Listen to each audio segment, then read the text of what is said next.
This is a prophetic word for you, for me, for the whole body of Christ.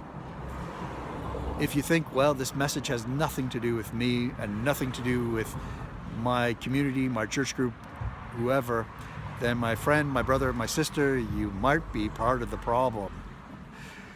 If this coronavirus crisis has taught us anything, it is the problem of individualistic thinking.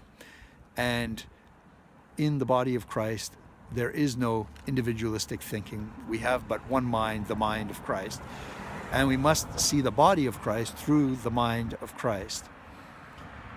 So this is a message for anyone in the body, and especially for Pope Francis and for the Ecumenical Patriarch of Constantinople, Bartholomew. In 1995, Pope John Paul II made a prophecy.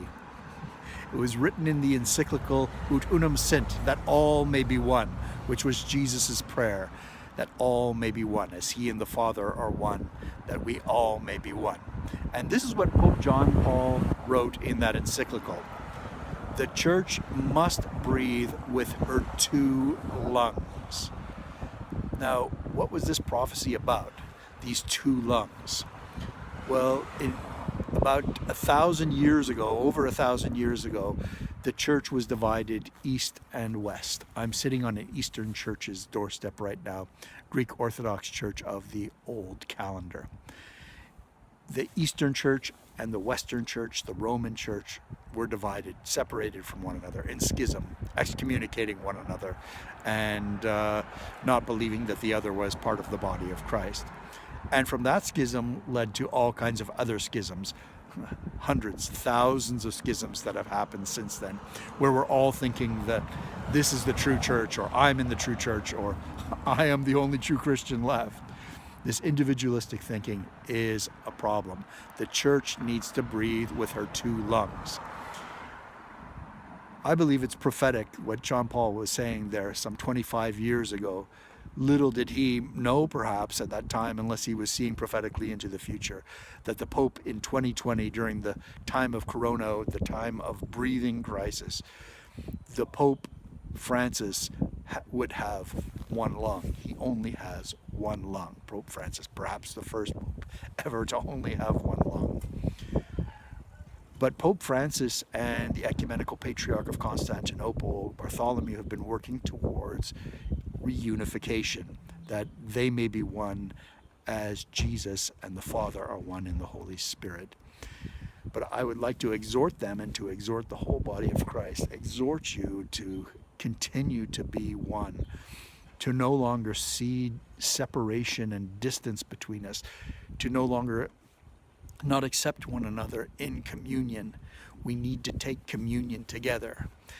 A prophetic sister, Vasula Ryden, has been given messages from Jesus and the Father for some 30 years. She prophesied that if the church agrees on one day of Easter, that is, the Eastern and Western Church have separate days that they celebrate Easter, if they come back together, if they agree on that date, then Jesus said himself that he'll take care of all of the other divisions.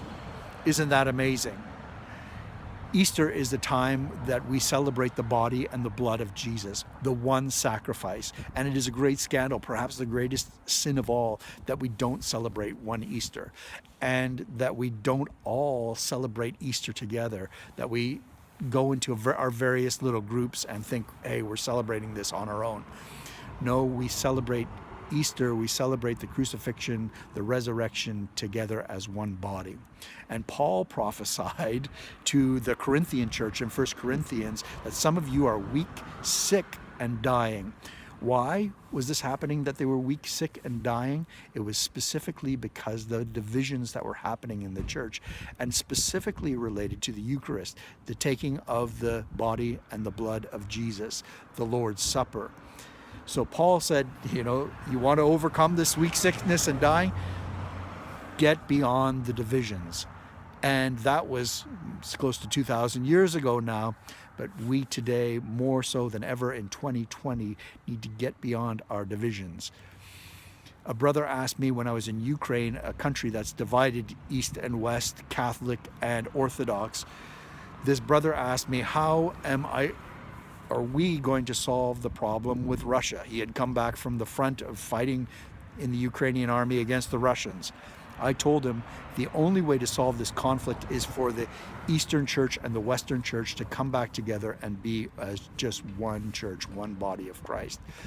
The war, the conflict in that country, in every country, will be solved when it knows the Prince of Peace, the Prince of Wholeness. The world will know the end of this sickness, not just through medical science, but through the knowledge of the mind of Christ, that we are all one. When we think and pray together and celebrate the Eucharist together, celebrate Easter together as one, this coronavirus has no chance. Brothers and sisters, we are all completely one. As the Trinity, Father, Son, and Spirit is one, so is we one. We are one together. We are brothers and sisters. We are partakers of the divine nature. We are partakers of one another. Our lives are inside of one another. There is no separation between us. So I encourage you to be in fellowship with Orthodox, with Catholics, with Pentecostals, with Charismatics, with Presbyterians, with Lutherans, with everyone and everyone in the body of Christ, that we all be one in Jesus' name.